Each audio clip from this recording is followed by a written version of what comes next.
So in this video, we're going to be talking about how lack of self-love, lack of self-worth, as well as lacking in confidence will show up in the way that you dress.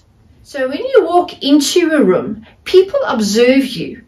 It is a visual expression, a visual communication of what message you are sending out to the world of people around you. They are looking at you and they are perceiving who you are through the way you dress, the way you hold your posture, the way that you stand, the way you put your style together, the colors that you have used.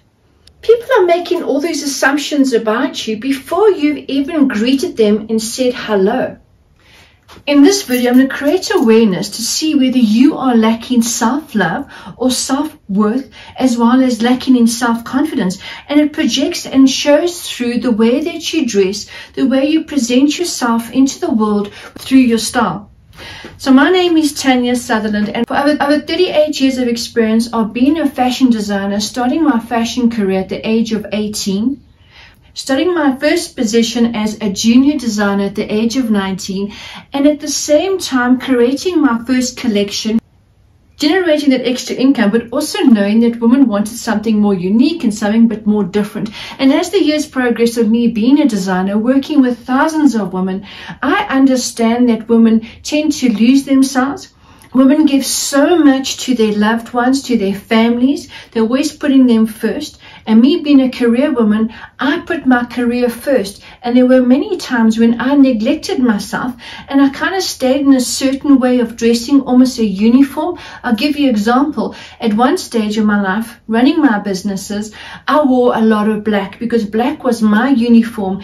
Easy for me to select a couple of black items, put it together, and when I step back and I reflect, I realized that that black was very hard, it was harsh, it was almost as if it was unapproachable. If you love this kind of content, it is all about your personal style, confidence, and the fashion and the freedom it brings, as well as that self-empowerment through becoming more confident. Then don't forget to subscribe.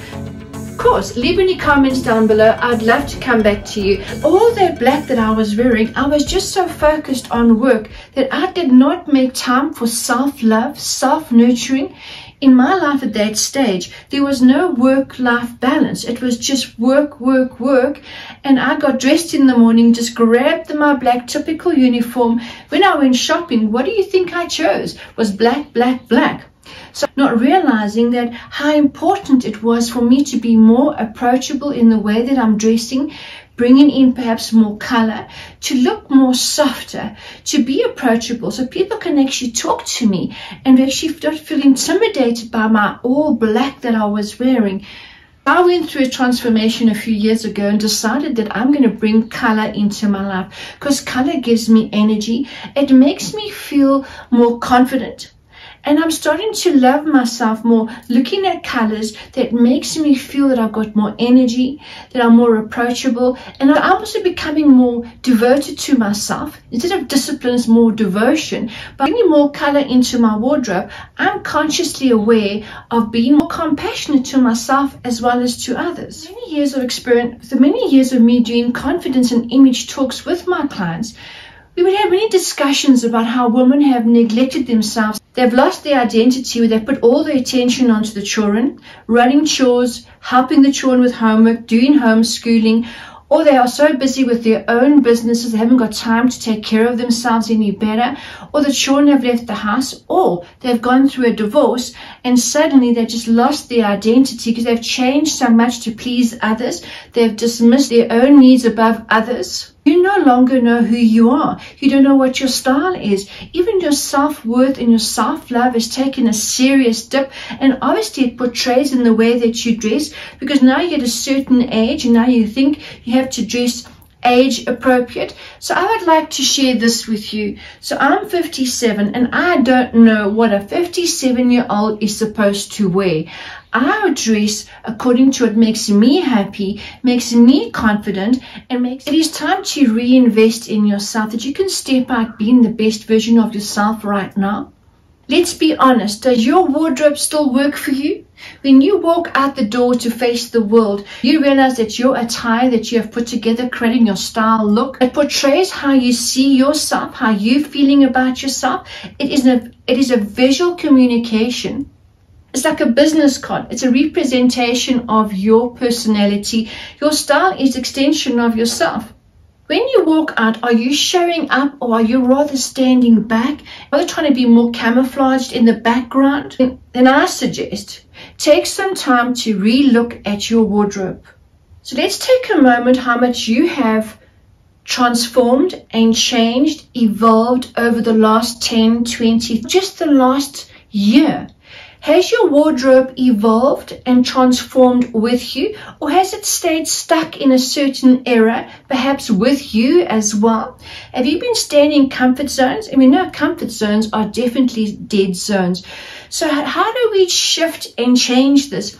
You need to take some time to reflect, first of all, what your internal dialogue is. What are you saying about yourself? Do you feel insecure to dress up? You're afraid you're getting attention and you don't know how to put a garment together. You're afraid of someone else is going to mock or tease you. So in other words, we are creating these limiting beliefs of what someone else might be thinking or saying about us, when we should be taking some more time to reflect. How do we feel? Do we feel good in a certain outfit with a certain color, the way we put it together? You can also take more time to have a look at your personal style, where you are right now. Create a mood board. I mean, Pinterest is just amazing for all those beautiful styles. Follow influencers or people that are creating mood boards that are similar to your age, perhaps, or your type of personality, your looks, your body type.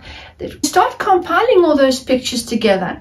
Get inspired and motivate, and look at your wardrobe and see what you can create around those certain styles. The next one would be is to go through your wardrobe, and what doesn't fit you, have it altered or tailor to fit your body better, or give it to a seamstress to recycle or refashion, or just to add a bit more glamour to it if you don't want to spend too much on a whole new wardrobe. Or ask yourself, what is my budget and what quality pieces can I bring into my wardrobe? And also, you are investing in something that's quality, that uplifts your self-worth, because you know that you are worth it. You're no longer skimping and putting everyone else first. You are now going to invest a little bit better in yourself, buying those quality pieces. So approach your wardrobe as a badass fashionista, and turn your wardrobe into like a little fashion show. Open up your wardrobe and go, let me try on different variations, different styles, different colors, which I don't normally do. Try your outfits on. If you really love the outfit, take a selfie that you can remind yourself that these are the kind of styles and outfits I can wear. When you have those days when you're feeling a little insecure and you're not sure how to put colors or outfits together. So now you are building your own lookbook on your phone. Or instead of just going actually shopping, create a lookbook through the shops. Go to different boutiques or chain stores. Try on garments that you don't normally wear. Perhaps some ideas or inspiration that you've got from Pinterest. Try them on and take a selfie photograph of these different styles and ideas that you have put on. Go home, take some time and have a look at what pieces you want to buy to bring into your wardrobe, or perhaps you've already got something similar. It's about planning the future of your style, because this is definitely growing your self-love as well as your self-worth, and definitely your self-confidence. And don't forget how important self-grooming is, because you might have a beautiful outfit on, but you've neglected to take care of your skin care, your hair. Maybe your hair needs a good conditioning. Maybe your hair needs a cut. Maybe it needs a new color. Maybe it needs to touch up gray, especially for the older girls. Have a look at what hairstyles suit your particular face shape and your neckline.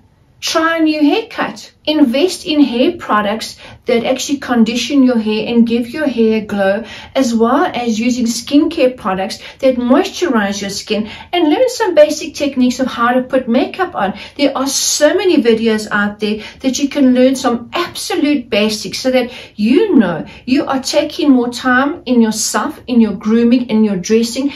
And when you walk out into the world, your outfit, your style is presenting who you are, reflecting from the inside. People's perception about you is more true to what you are portraying to the world. You're not hiding behind a mask of clothing. The next one would be is don't compare yourself to others. Now you might see other influencers or people on social media and you think to yourself, wow, where did they buy their clothes from?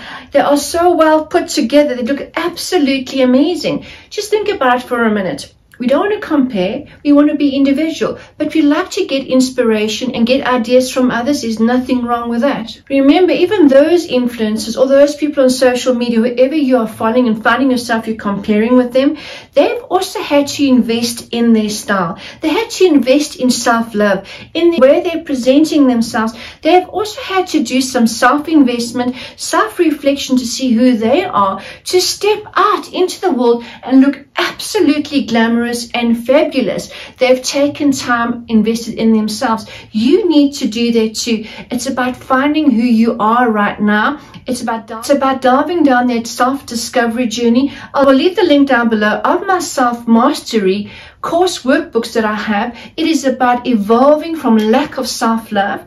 It is also to do about finding your true, authentic self, your true values, to build your self-confidence. We've forgotten of all our accomplishments and our achievements that we have made, but rather we are reflecting on what we haven't achieved or who we are not, instead of being reminded of who we are and how far we have become and how amazing we really are. As well as one of the courses I have is about overcoming the fears of starting your own business or your career. It's a lot to do with that imposter syndrome. So 38 years of being a fashion designer as well as a fashion educator, teaching people how to start their own fashion business, from fashion designers to seamstresses, I realized that even my designers and the seamstresses starting their own business, they need to know more about image consultancy. They needed to understand how to style their clients, that when a client walked in with different body shapes, different types of insecurities about certain areas of their body, to know what styles, designs, and colors would suit them. I was even teaching this in my classes with fashion education. When I was doing my self-image and confidence talks, I would talk so much about women's appearance. I would educate women about how important their style is and to identify their body shapes and colors that would suit them, that they can absolutely take their style to elevate their confidence and also not to forget to love themselves and, of course, step into growing and developing their self-worthiness, which is all part of your transformation, reinventing yourself, being the best version of yourself.